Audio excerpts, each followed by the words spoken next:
ರೈತರಿಗೆ ನ್ಯಾಯ ಕೊಡಿಸಬೇಕು ಅಂತ ಹೇಳಿ ದಾವಣಗೆರೆಗೆ ಬಂದು ರೈತ ಹೋರಾಟದ ನೇತೃತ್ವವನ್ನು ವಹಿಸಿರ್ತಕ್ಕಂಥ ಭಾರತೀಯ ಜನತಾ ಪಾರ್ಟಿಯ ರಾಜ್ಯಾಧ್ಯಕ್ಷರಾದಂಥ PY ವಿಜೇಂದ್ರ ಅವರೇ, ರೈತ ಮೋರ್ಚಾದ ರಾಜ್ಯ ಘಟಕದ ಅಧ್ಯಕ್ಷರಾದಂಥ AS ಪಾಟೀಲ್ ನಡಹಳ್ಳಿ ಅವರೇ, ಭಾರತೀಯ ಜನತಾ ಪಾರ್ಟಿಯ ಮುಖಂಡರು ಮಾಜಿ ಸಚಿವರು ಆದಂಥ ರೇಣುಕಾಚಾರ್ಯರವರೇ, ಮಾಡಾಳು ವಿರೂಪಾಕ್ಷಪ್ಪನವರೇ, ಭಾರತೀಯ ಜನತಾ ಪಾರ್ಟಿಯ ಜಿಲ್ಲಾಧ್ಯಕ್ಷರಾದಂಥ ರಾಜಶೇಖರ್ ಅವರೇ, ಮಾಡಾಳು ಮಲ್ಲಿಕಾರ್ಜುನ್, ಲೋಕಿಕೆರೆ ನಾಗರಾಜ್,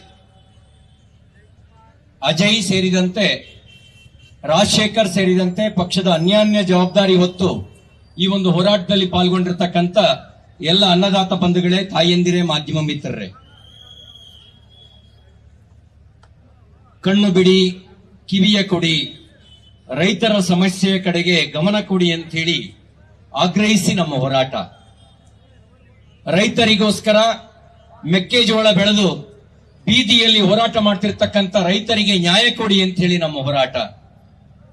ಕಬ್ಬು ಬೆಳೆಗಾರರಿಗೆ ಕೇಂದ್ರ ಸರ್ಕಾರ 3,550 ರೂಪಾಯಿ FRP ನಿಗದಿ ಮಾಡಿದೆ. ಆ ದರದಲ್ಲಿ ಖರೀದಿ ಮಾಡಿ ಕಬ್ಬು ಬೆಳೆದ ರೈತನಿಗೆ ನ್ಯಾಯ ಕೊಡಿ ಅಂತ ನಮ್ಮ ಹೋರಾಟ. 2,389 ರೂಪಾಯಿ ಈಗಾಗಲೇ ಭತ್ತಕ್ಕೆ ಮಿನಿಮಮ್ ಸಪೋರ್ಟ್ ಪ್ರೈಸ್ ಅನ್ನ ಕೇಂದ್ರ ಸರ್ಕಾರ ನಿಗದಿ ಮಾಡಿದೆ. ಅದಕ್ಕೆ ಇನ್ನೊಂದು 500 ರೂಪಾಯಿ ಸೇರಿಸಿ ರೈತರ ಕಣ್ಣೀರು ಒರೆಸಿ ಅಂತ ನಮ್ಮ ಹೋರಾಟ. ಕಳೆದ 2 ತಿಂಗಳಿಂದ ರೈತರು ಹೋರಾಟ ಮಾಡ್ತಾನೆ ಇದ್ದಾರೆ. ಆದ್ರೆ ಈ ಸರ್ಕಾರಕ್ಕೆ ಕುರ್ಚಿ ಮೇಲೆ ಕಾಳಜಿ ಇದೆ ಹೊರತು ರೈತರ ಮೇಲೆ ಕಾಳಜಿ ಇಲ್ಲ. ಇದೆಯಾ ಕಾಳಜಿ? ರೈತರ ಮೇಲೆ ಕಾಳಜಿ ಇದ್ದಿದ್ರೆ ಮೆಕ್ಕೆಜೋಳ ಖರೀದಿ ಕೇಂದ್ರ ಪ್ರಾರಂಭ ಮಾಡ್ತಿದ್ರೋ ಇಲ್ವೋ?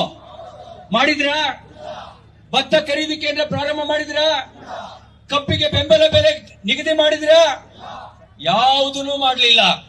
ಎಚ್ಚರಿಕೆ ಕೊಡ್ಲಿಕ್ಕೆ ಬಂದಿದ್ದಾವೆ. ನಮ್ ಕೈನಲ್ಲಿ ಬಾರ್ಕೋಲ್ ಹಿಡಿದು ಎಚ್ಚರಿಕೆ ಕೊಡ್ತಾ ಇದೀವಿ. ಕುರ್ಚಿಲ್ ಕೂರಿಸಿದವರಿಗೆ ಕುರ್ಚಿಯಿಂದ ಇಳಿಸಕ್ ಬರುತ್ತೋ ಇಲ್ವೋ? ರೈತರನ್ನ ವಿರೋಧ ಮಾಡಿದ ಯಾವ್ದಾದ್ರು ಸರ್ಕಾರ ಈ ರಾಜ್ಯದಲ್ಲಿ ಉಳಿದಿದೆಯಾ? ಉಳಿಯಕ್ ಬಿಟ್ಟಿದಾರ? ನಾವು ಅವ್ರಿಗೆ ಹೇಳಿಕ್ ಬಯಸ್ತೇನೆ, 83ರ ಗುಂಡೂರಾವ್ ಅವರು ಮುಖ್ಯಮಂತ್ರಿ ಆಗಿದ್ರು. ನವಲಗುಂದದಲ್ಲಿ ನ್ಯಾಯ ಕೇಳ್ತಿದ್ದಂತ ರೈತರ ಮೇಲೆ ಗೋಲಿಬಾರ್ ಮಾಡಿದ್ರು. ಆಮೇಲೆ ಏನಾಯ್ತು? ಗುಂಡೂರಾವ್ ಜೊತೆಗೆ ಕಾಂಗ್ರೆಸ್ ಧೂಳಿಪಟ ಆಯ್ತು. ಯಾರ್ಯಾರು ರೈತ ವಿರೋಧಿಯಾಗಿ ವರ್ತನೆ ಮಾಡಿದ್ದಾರೆ ಅವ್ರು ಯಾವುದೇ ಸರ್ಕಾರ ಉಳಿದಿಲ್ಲ. ಮಾನ್ಯ ಮುಖ್ಯಮಂತ್ರಿ ಸಿದ್ದರಾಮಯ್ಯನವರೇ, ರೈತರು ಇವತ್ತು ಬೀದಿಯಲ್ಲಿ ನಿಂತು ನಿಮಗೆ ಎಚ್ಚರಿಕೆ ಕೊಡ್ತಾ ಇದ್ದಾರೆ. ರೈತರಿಗೆ ನ್ಯಾಯ ಕೊಡಿ, ಖರೀದಿ ಕೇಂದ್ರ ತೆರೀರಿ. ಇಲ್ದೇ ಇದ್ರೆ ಕುರ್ಚಿ ಸಮೇತ ಎಳೆದು ಹಾಕುವಂತ ತಾಕತ್ತು ಈ ರಾಜ್ಯದ ರೈತರಿಗೆ ಇದೆ ಅಂತ ಹೇಳಿ ಎಚ್ಚರಿಸಲಿಕ್ಕೆ ಬಂದಿದ್ದೇವೆ. ರಾಜ್ಯದ ರೈತರಿಗೆ ಇದೆ ಅಂತ ಎಚ್ಚರಿಸಲಿಕ್ಕೆ ಬಂದಿದ್ದೇವೆ. ನಾವು ಖರೀದಿ ಕೇಂದ್ರ ತೆರೀರಿ ಅಂತ ಹೇಳಿದ್ದು ಅವ್ರ ತಲೆಗೆ ಬಹಳ ಹೋಗ್ಬಿಟ್ಟಿದೆ. ನಾವು ಹೇಳಿದ್ದು ಮೆಕ್ಕೆಜೋಳ ಖರೀದಿ ಕೇಂದ್ರ ತೆರೀರಿ, ಭತ್ತದ ಖರೀದಿ ಕೇಂದ್ರ ತೆರೀರಿ. ನಾವು ಶಾಸಕರ ಖರೀದಿ ಕೇಂದ್ರ ತೆರೀರಿ ಅಂತ ಹೇಳಿಲ್ಲ. ನಾವು ಖರೀದಿ ಕೇಂದ್ರ ತೆರೀರಿ ಅಂದಿದ್ದು ದಾವಣಗೆರೆಯಾಗೆ, ನಾವು ಖರೀದಿ ಕೇಂದ್ರ ತೆರೀರಿ ಅಂತ ಹೇಳಿದ್ದು ಕಲಬುರಗಿನಲ್ಲಿ, ನಾವು ಖರೀದಿ ಕೇಂದ್ರ ತೆರೀರಿ ಅಂತ ಹೇಳಿದ ಬೆಳಗಾಂನಲ್ಲಿ.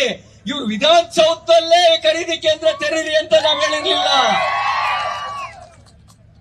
ರಾಜಕೀಯ ಮಾನ ಮರ್ಯಾದೆ ಏನಾದ್ರೂ ಇದೆಯಾ?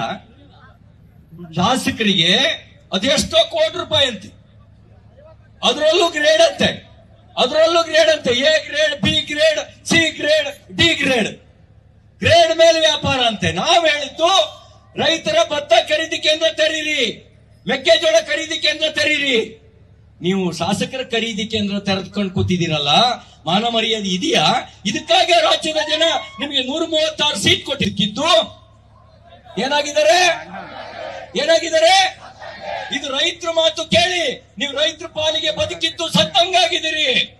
ಆಗಬೇಡಿ. ನೀವು ಬದುಕಿದೀವಿ ಅಂತ ತೋರಿ ಮಾಡಿದೆ. ನೀವೊಂದು 400 ರೂಪಾಯಿ ಕೊಡ್ರಿ, ನೀವೊಂದು 600 ರೂಪಾಯಿ ಕೊಟ್ಟು 3,000 ಮಾಡಿ ನಾನು ಇದೀನಿ ರೈತರ ಪಾಲಿಗೆ ಅಂತ ತೋರಿಸಿ. ಹಾಗಿದ್ರೆ ಮಾತ್ರ ನೀವು ರೈತರ ಪಾಲಿಗೆ ಬದುಕ್ತೀರಿ. ಇಲ್ದೇ ಇದ್ರೆ ಸತ್ತಂಗ ಆಗ್ತೀರಿ. ಸತ್ತಂಗ ಆಗಬೇಡಿ.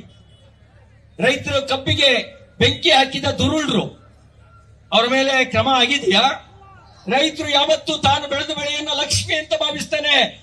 ರಕ್ತವನ್ನೇ ಬೆವರಾಗಿ ಸುರಿಸಿ ಕಬ್ಬು ಬೆಳೆದ ರೈತ ಅವನು ಬೆಂಕಿ ಹಾಕುವಂತ ಹೀನ ಕೆಲಸ ಮಾಡಲ್ಲ.